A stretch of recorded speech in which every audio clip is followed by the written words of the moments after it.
신명기 10장.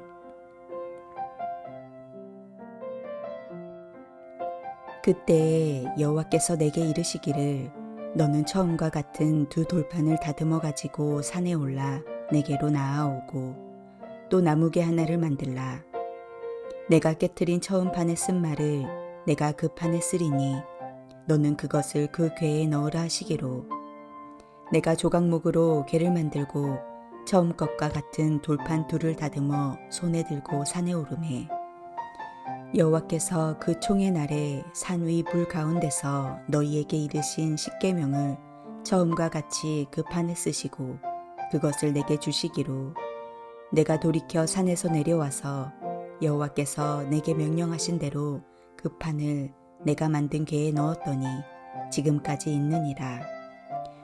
이스라엘 자손이 브에롯 브에야 아간에서 길을 떠나 모세라에 이르러 아론이 거기서 죽어 장사되었고 그의 아들 엘르아살이 그를 이어 제사장의 직임을 행하였으며 또 거기를 떠나 굽고다에 이르고 굽고다를 떠나 욥바다에 이른즉 그 땅에는 시내가 많았으며 그때에 여호와께서 레위 지파를 구별하여 여호와의 언약궤를 매게 하며 여호와 앞에 서서 그를 섬기며 또 여호와의 이름으로 축복하게 하셨으니 그 일은 오늘까지 이르느니라.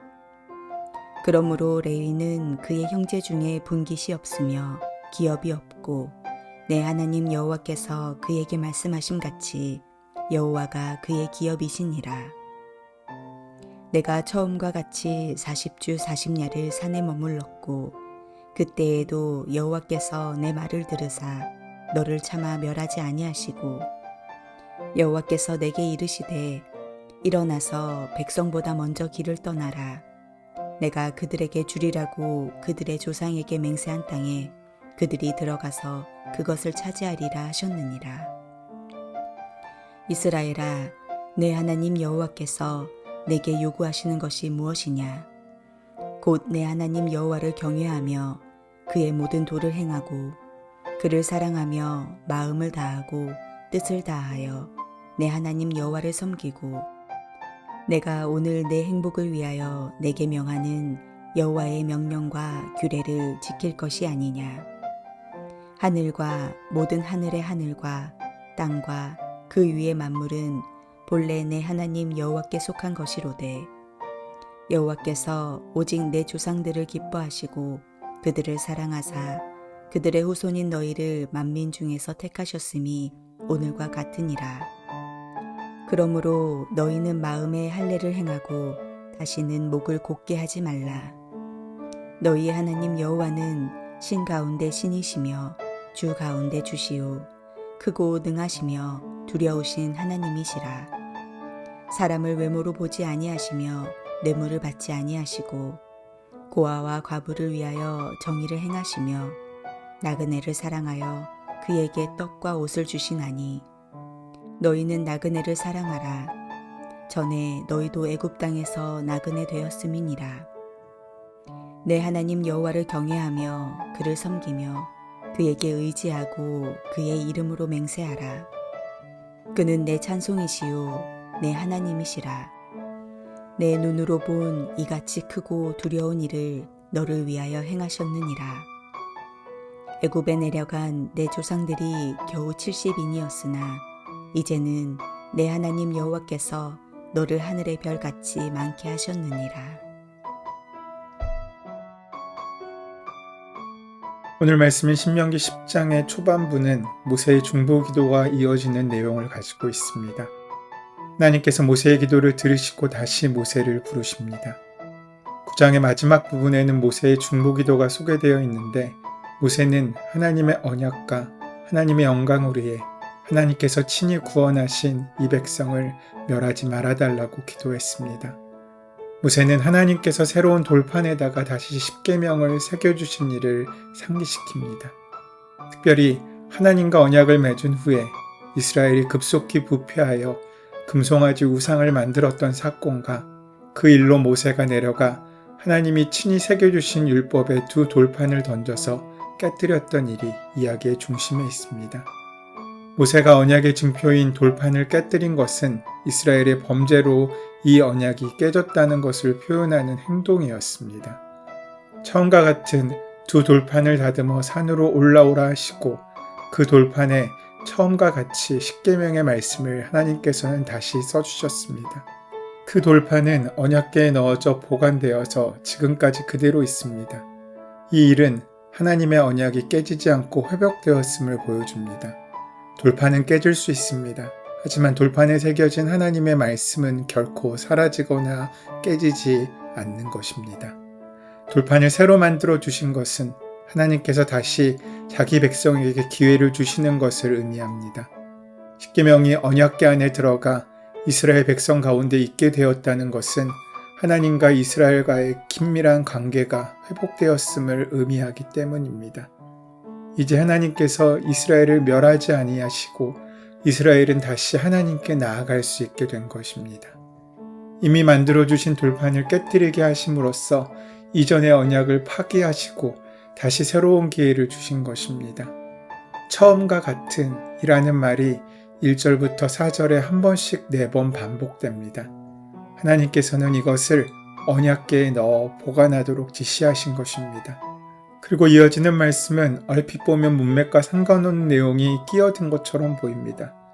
6절에서 9절까지의 말씀은 하나님께서 아론을 용서하셨다는 것을 우리에게 말씀해주고 있습니다. 아론은 죽었지만 그의 아들 엘르아살이 직무를 이어받았습니다. 하나님께서는 레위 자손을 세우셔서 그들로 언약궤를 매게 하셨습니다. 그들에게 별도의 기업을 주시지 않으므로 하나님 자신이 그들의 기업이 되어 주셨습니다. 어떻게 보면 본문의 흐름과는 조금 동떨어져 있는 이야기처럼 들릴 수 있는 이 말씀이지만 깊이 묵상해보면 모세가 여기서 이러한 이야기를 언급한 이유를 찾을 수 있습니다.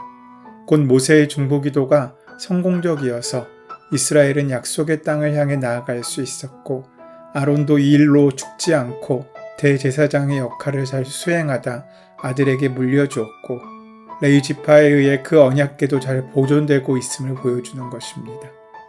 그래서 10절에서 11절은 다시 9장 1절의 상황으로 돌아갑니다. 똑같은 상황이지만 모세의 설교를 통해 이스라엘은 하나님의 신실하신 은혜를 더욱 분명히 알게 되었고 동시에 자신에게는 신뢰할 만하고 자랑할 만한 것이 아무것도 없다는 사실을 깨닫게 되었을 것입니다. 하나님께서는 모세가 9장 25절에서 29절에서 기도한 대로 응답하셔서 이스라엘 백성을 사하시고 가나안 땅을 주시기로 약속하셨습니다. 그리고 하나님께서 이스라엘 백성에게 요구하시는 것이 무엇인지를 말씀해 주십니다. 첫째는 하나님을 사랑하는 것입니다. 이것은 하나님을 경외하고 그 모든 도를 행하며 마음과 성품을 다하여 하나님을 섬기고 그 마음에 할례를 행하며 하나님을 친근히 하는 것이 포함됩니다. 하나님을 경외함의 전제는 하나님을 사랑하는 것입니다. 순종은 그 율법을 지키는 것은 그 사랑의 표현입니다. 마음과 성품을 다해 하나님을 섬기는 것은 나누어지지 않는 마음으로 하나님께 충성하는 것을 의미합니다. 결코 다른 신을 섬기거나 우상을 둘 수는 없습니다. 이 모든 근거는 하나님께서 먼저 그들을 사랑하시고 선택하신 것입니다. 언제나 먼저 행하시는 분은 하나님이십니다. 하나님께서 너희를 여기까지 오게 하셨다 라는 그 사실을 다시 한번 확인하며 마음에 할례를 행하라는 것은 신약에서 처음 나타나는 명령이 아닙니다. 하나님께서 정말 원하셨던 것은 의식의 할례가 아니라 마음의 할례, 곧 목을 곧게 하지 않고 순종하는 삶을 살라는 것이었습니다. 둘째로 하나님께서 이스라엘 백성에게 원하시는 것은 이웃을 사랑하는 것이었습니다. 하나님께서는 외모로 사람을 취하지 않으시고 뇌물도 받지 않으시는 분이십니다. 그러므로 나에게 잘할 것도 없는 이웃을 넘어서 나그네에게까지 그 사랑의 마음을 전하게 하십니다. 이스라엘도 그렇게 사람을 대하라고 말씀하고 있으신 것입니다. 이것이 하나님 백성이 어떻게 사람을 대하고 사는가의 기준입니다. 예수님께서 가르쳐주신 기도에서도 우리는 이것을 발견할 수 있습니다.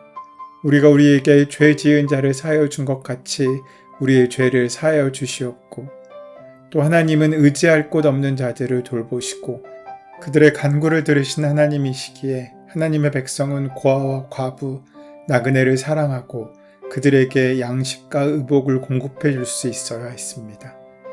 이스라엘이 전에 그런 나그네 신세였다는 사실을 기억할 수 있다면 그들은 그러한 사랑에 동참할 수 있었을 것입니다. 이런 자세야말로 그들 자신이 교만에 빠지지 않을 뿐 아니라 하나님께서 그들을 대하시는 방식으로 사람을 사랑으로 대할 수 있는 근거가 됩니다. 이것은 율법의 핵심적인 요약입니다. 하나님을 사랑하고 이웃을 사랑하는 것입니다. 마음의 할례를 행하며 나그네를 사랑하는 것입니다. 하나님 사랑, 이웃 사랑은 지식이나 구호에서 멈추는 것이 아니라 실제적인 삶의 모습에서 드러나야 합니다. 이 모든 명령은 오늘날 내 행복을 위하여 주어진 것이라고 말씀하십니다. 인간 행복의 조건이 바로 이 율법 안에 있습니다. 이 안에서 하나님의 백성은 구원의 은혜를 누리고 살아가는 것입니다. 이것이 믿음의 삶입니다. 하나님께서 원하시는 것은 우리의 육신의 증표가 아닙니다. 우리의 마음의 증표입니다. 육신이 마음을 움직이는 것이 아니라 마음이 육신을 움직이는 것이기 때문입니다. 아무리 그럴듯한 모양을 갖고 있다고 할지라도 아무리 많은 그럴듯한 옷으로 우리를 치장한다고 할지라도 그 겉모습이 우리의 삶의 존재를 드러내는 것이 아닙니다. 하나님께서는 우리의 마음의 중심이 어디를 향하고 있는지, 우리에게 어떤 마음이 있는지를 더 깊이, 더 중요하게 바라보십니다. 헌신은 마음에서 나오는 것이지 육신에서 나오는 것이 아니기 때문입니다. 육신에서 출발한 헌신은 언젠가 불에 타오르다 금방 꺼져버리는 냄비처럼 지치게 되고 낙심으로 바뀌며 절망과 부담감으로 바뀌게 될 수 있습니다. 육신으로 출발한 헌신은 마음껏 폼잡고 뽐내고 잘난치 하다가 어느새 우리 마음 가운데 자리 잡는 교만이라는 괴물에 의해 잡아먹혀 본래의 첫 마음과는 상관없이 하나님을 드러내는 것이 아니라 우리의 자랑을 드러내게 하는 죄의 통로가 되어서 결국 하나님을 떠나게 만드는 첫사람의 실패를 또다시 우리에게 경험하게 만들 수 있습니다.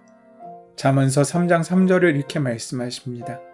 인자와 진리가 내게서 떠나지 말게 하고 그것을 내 목에 매며 내 마음판에 새기라. 우리가 오늘 귀하게 새겨야 할 그 말씀은 돌판에 새기고 돌판을 들고 다니고 그 돌판을 벽에 거는 것이 아니라 우리의 마음 가운데 하나님의 말씀의 은혜를 온전히 새기며 순종함으로 살아가는 것이어야 합니다. 하나님께서 진정 원하시는 예배가 무엇입니까?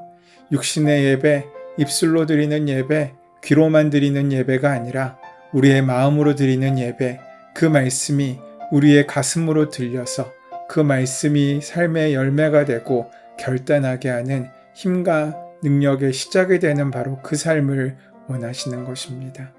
그래서 그분의 이름이 내 마음판에 온전히 새겨지는 삶을 기억하시고 기대하시며 기다리십니다. 오늘 하루 그 하나님의 마음을 우리의 가슴판에 새기며 그 율법의 능력이 우리의 삶 가운데 온전히 주의 말씀에 순종함으로 이루어지는 귀하고 복된 하루를 살아가시는 저와 여러분 되시기를 소원하고 축원합니다. 은혜의 주님, 하나님의 마음을 다해 사랑하고 우리의 이웃을 우리 자신과 같이 사랑할 수 있는 귀한 사랑의 은혜로 오늘을 살게 하여 주시옵소서. 주의 말씀과 사랑이 그저 돌판에 새겨지는 인생이 아니라 마음판에 새겨지는 복된 인생으로 설 수 있도록 축복하시고 인도하여 주시옵소서. 우리 주 예수 그리스도의 이름으로 기도드립니다. 아멘. 이제 오늘 주신 말씀이 우리에게 온전히 들려지는 말씀으로 만나지기 위하여 함께 우리 깊이 묵상하시며 기도하시는 시간 가지도록 하겠습니다. 함께 기도합니다.